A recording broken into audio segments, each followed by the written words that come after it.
തദ്ദേശ തെരഞ്ഞെടുപ്പിന്റെ ഒന്നാംഘട്ട വോട്ടെടുപ്പിന്റെ പരസ്യപ്രചാരണം ഇന്ന് അവസാനിക്കും. തിരുവനന്തപുരം മുതൽ എറണാകുളം വരെയുള്ള ജില്ലകളിൽ വൈകിട്ടാണ് കൊട്ടിക്കലാശം. അവസാന റൗണ്ടിൽ വോട്ടർമാരുടെ മനസ്സിൽ ചിഹ്നം പതിപ്പിക്കാനുള്ള തന്ത്രപ്പാടിലാണ് മുന്നണികളും സ്ഥാനാർത്ഥികളും. ചൊവ്വാഴ്ചയാണ് വോട്ടെടുപ്പ് നടക്കുക.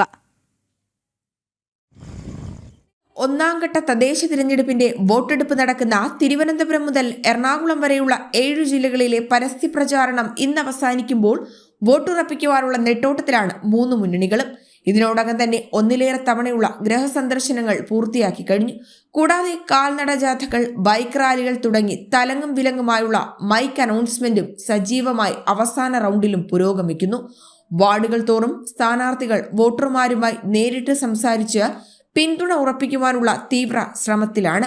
ജനകീയ വിഷയങ്ങളും പ്രാദേശിക പ്രശ്നങ്ങളും ജനക്ഷേമ പദ്ധതികളും വികസന വാഗ്ദാനങ്ങളും ഒക്കെയാണ് അവസാനവട്ട പ്രചാരണത്തിലും വോട്ടർമാർക്ക് മുന്നിൽ അവതരിപ്പിക്കുന്നത്. സമൂഹമാധ്യമങ്ങൾ കേന്ദ്രീകരിച്ചുള്ള പ്രചാരണവും വോട്ടുറപ്പിക്കാനായി ഉപയോഗപ്പെടുത്തുന്നുണ്ട്. അവസാന നിമിഷങ്ങളിൽ പ്രചാരണത്തിന് ചൂട് കൂടുമ്പോൾ വോട്ടർമാരുടെ മനസ്സിൽ തങ്ങളുടെ ചിഹ്നം ഉറപ്പിക്കാനായി പരസ്യ പ്രചാരണത്തിന്റെ കലാശക്കൊട്ടും ആവേശകരമാക്കുവാനുള്ള മത്സരത്തിലാണ് മുന്നണികൾ. ജനം, തിരുവനന്തപുരം.